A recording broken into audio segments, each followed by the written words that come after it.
Have you ever blocked a battle? Have I ever blocked a battle? Mm-hmm.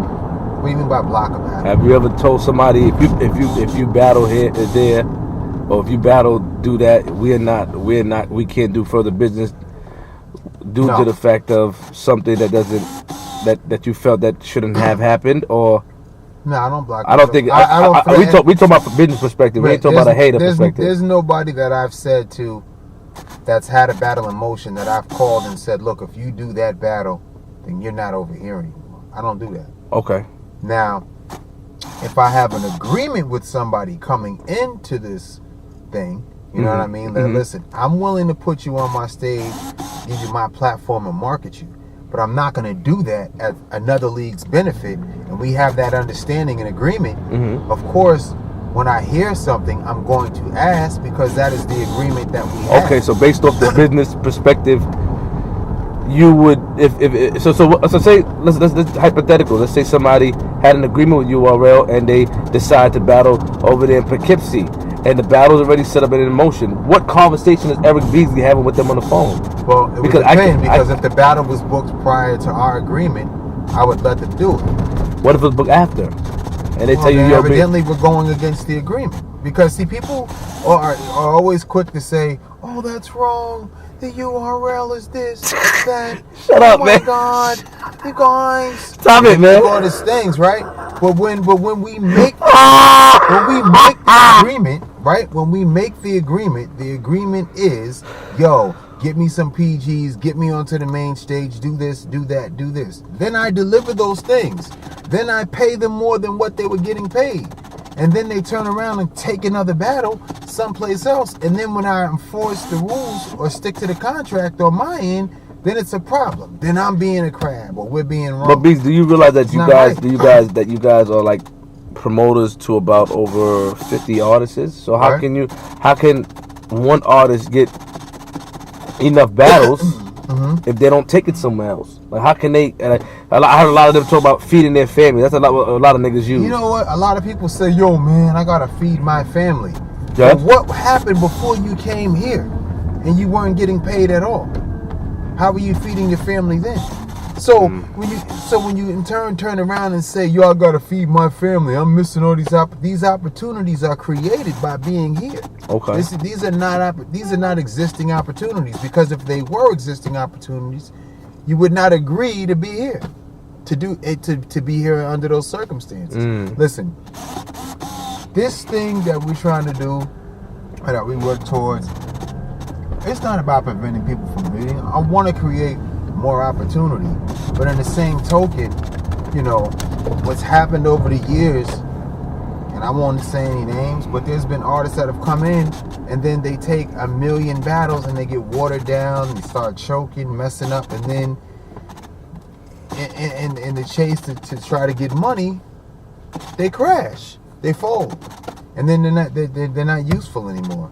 And then we're looked at like, oh man, you abandoned them, you did them wrong. No, you're not useful now, because now it's at the end of the day, it's still a business. It's not about who has bars. It's about the characters and the people that sell the fight. You know, if I book, like, I try to give other people shots. When I do that, we get criticized for that. Classic example, Summer Madness 5. I put some new faces on there. Everybody's up in arms. Oh man, oh, this is gonna be the worst card. I'm gonna boycott. I'm not going. Everybody's crying and whining, and they're already criticizing the battles before they've actually happened. Let the battles happen, because you never know what the outcome will be. Okay. I've seen guys make cards and they're like, oh my God, this is the card of the year, and nothing comes about.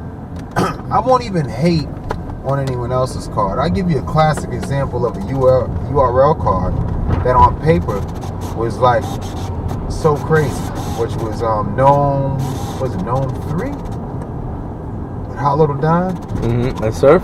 Yeah, there was some good battles on the card, but there was a lot of battles that were supposed to be good that just didn't turn out right.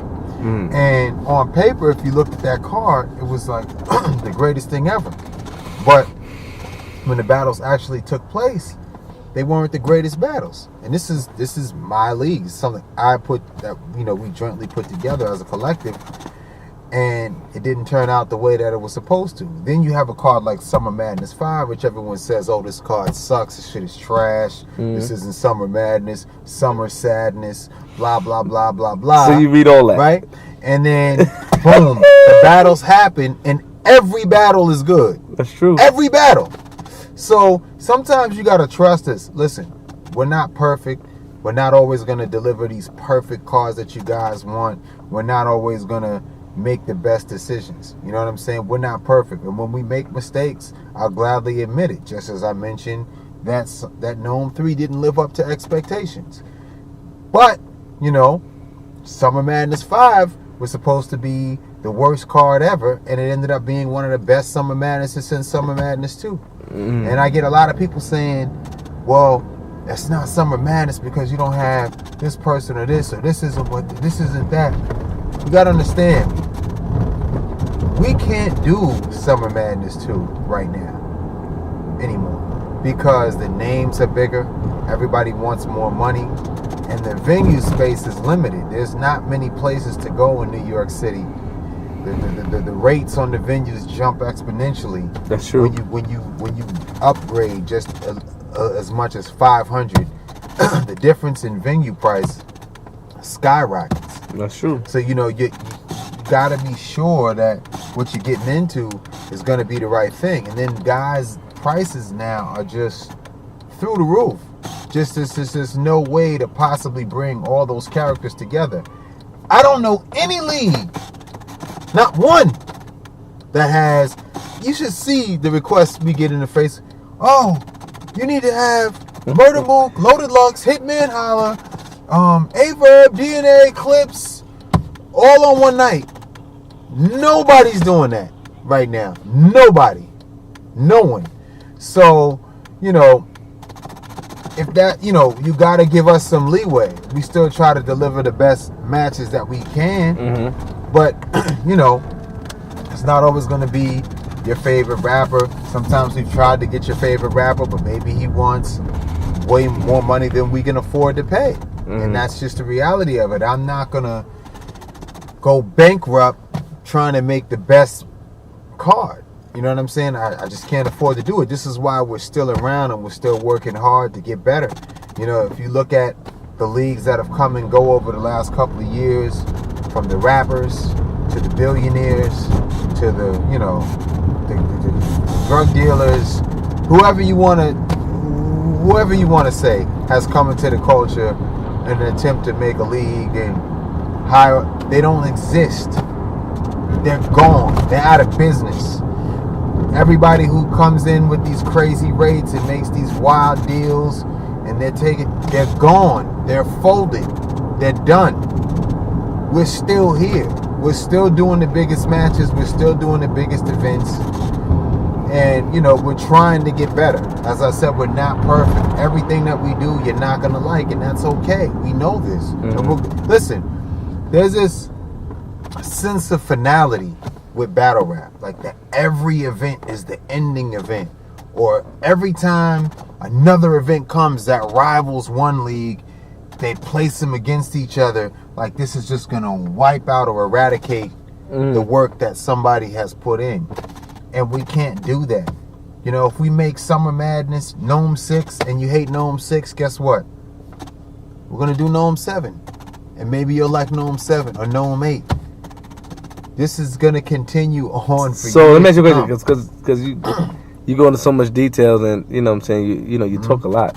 So are you the mouthpiece behind the URL? Because your voice is stupid. Your voice is on the thing.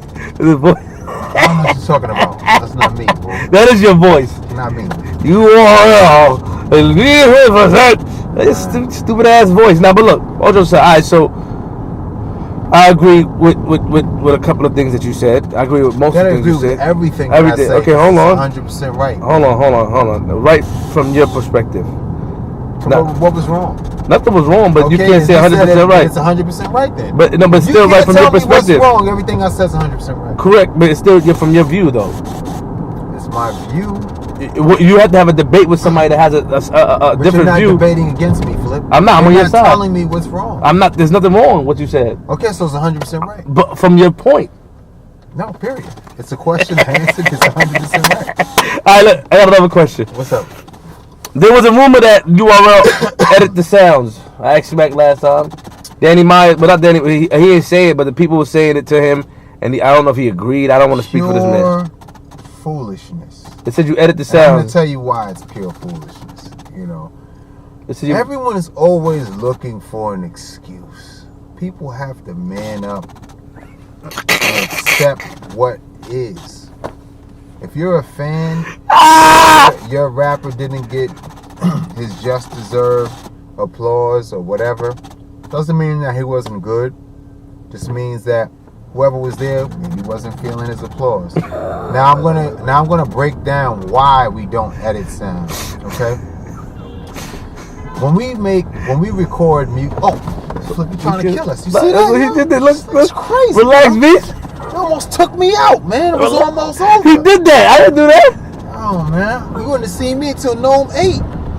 Yo, listen. I'm not editing that out either. I know you're gonna leave it in there, you fucking sucker, and you better leave this part in too. Yeah. But anyway, when we shoot, right? Mm-hmm. The recording devices that we use are lavalier mics. Those are the clip-on mics. Yeah. You know what I'm saying? What you were the first to do, by the way.